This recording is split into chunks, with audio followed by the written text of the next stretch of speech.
اللہ الرحمن الرحیم اللہم صل علی محمد النبی الأمی وعلی آلہ وسلم تسلیما۔ معجزات نبوی صلی اللہ علیہ وسلم کا انسائکلوپیڈیا، اس کتاب میں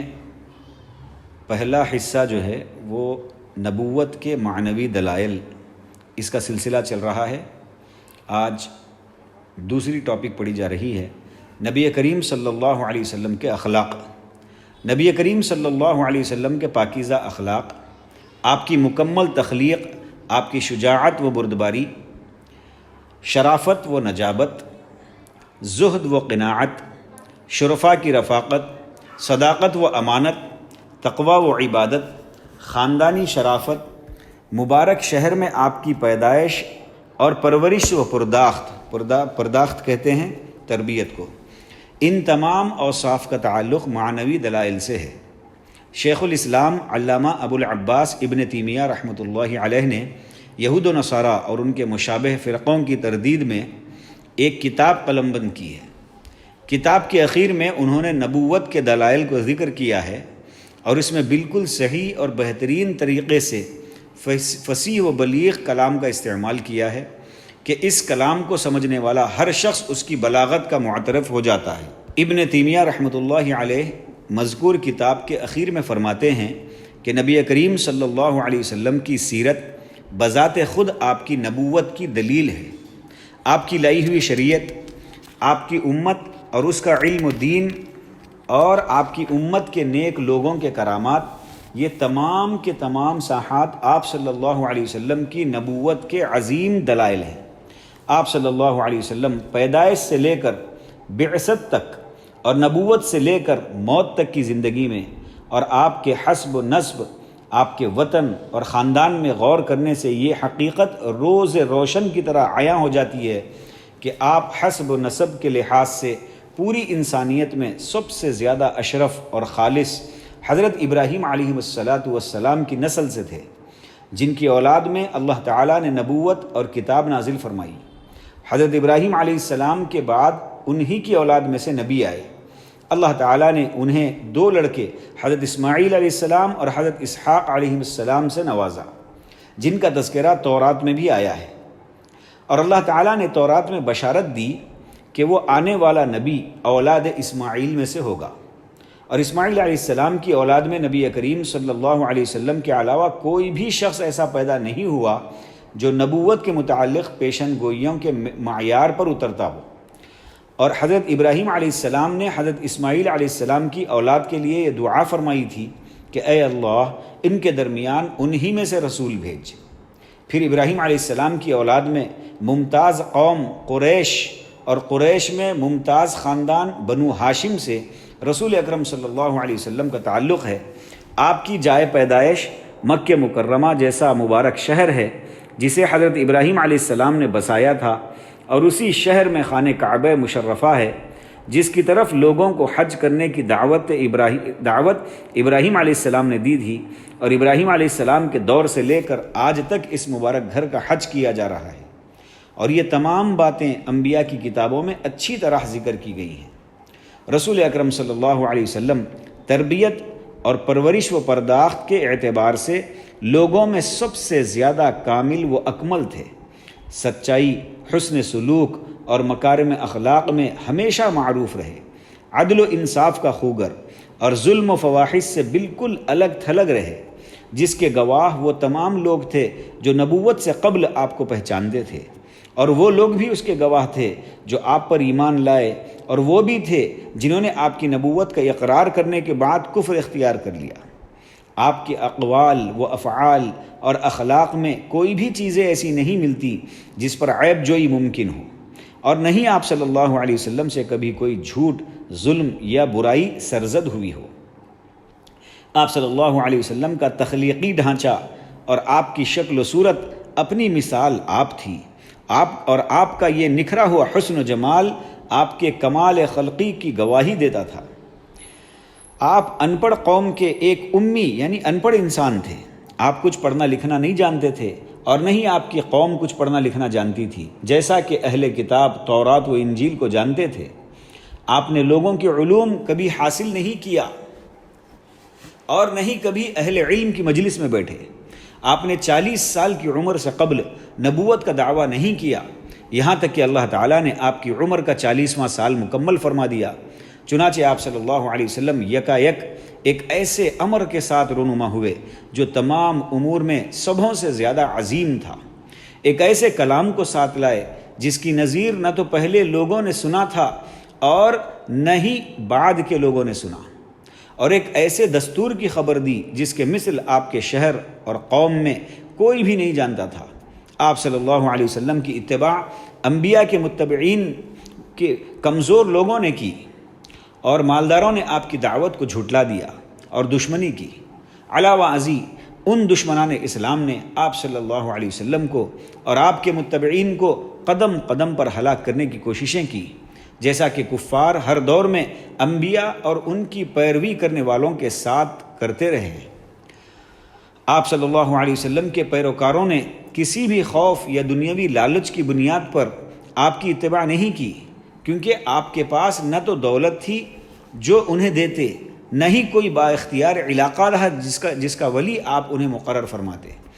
اور نہ ہی آپ کے پاس کوئی تلوار جنگی طاقت تھی۔ اس کے برعکس مال و دولت، جاہ و منزلت اور تلوار یعنی جنگی طاقت آپ سے دشمنی رکھنے والوں کے پاس تھی۔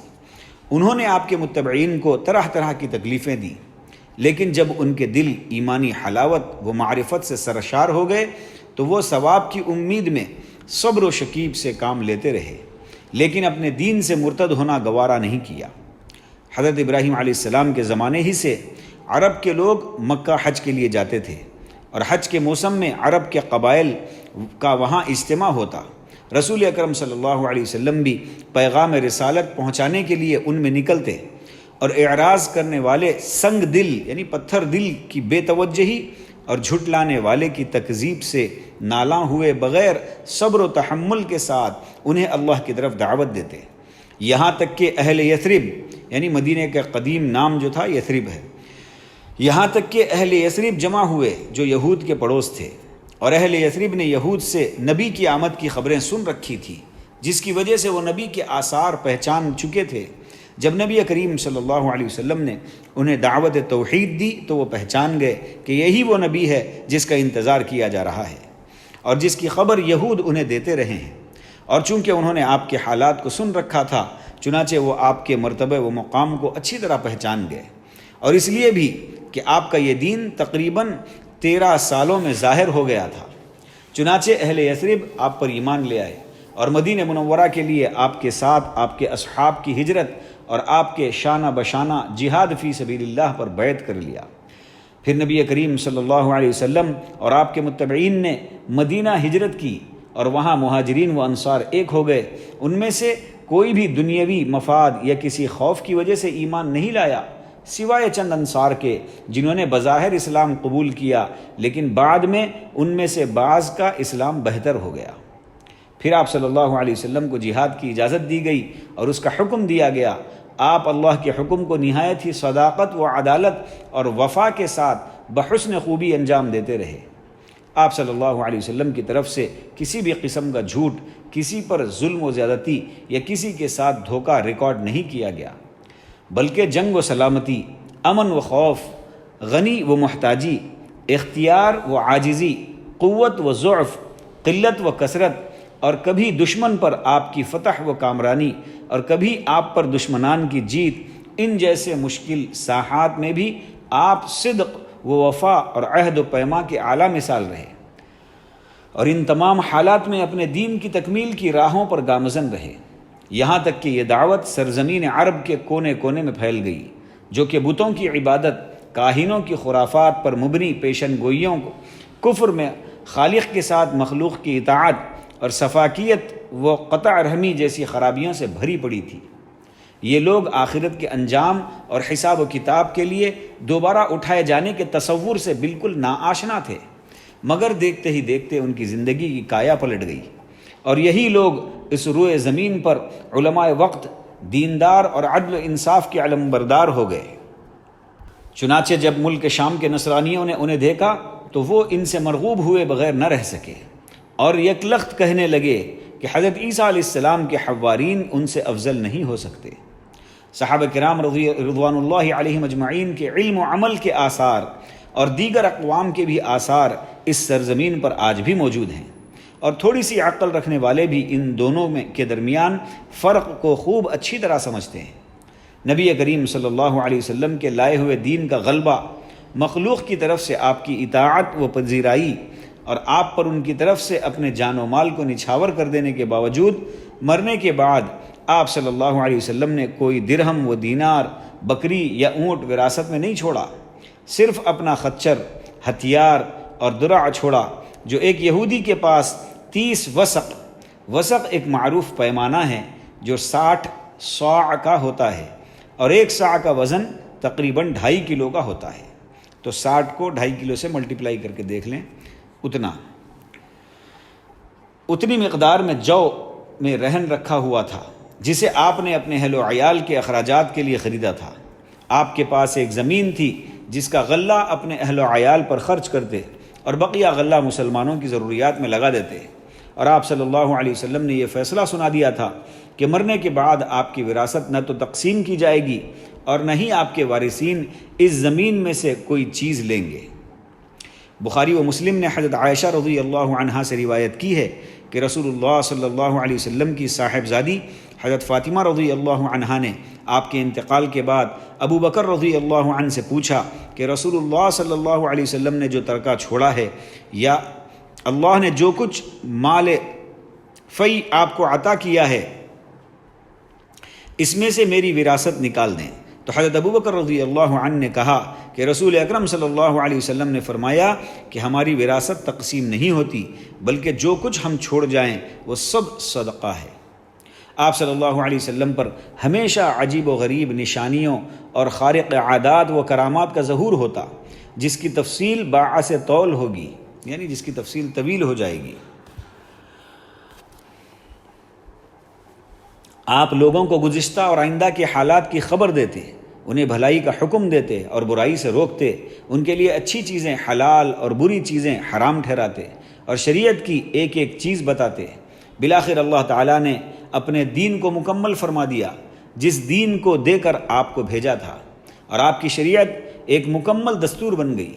انسانی عقل کے مطابق کوئی بھی اچھی چیز ایسی نہیں جس کا آپ نے حکم نہ دیا ہو، اور کوئی بھی بری چیز ایسی نہیں جس سے آپ نے منع نہ کیا ہو۔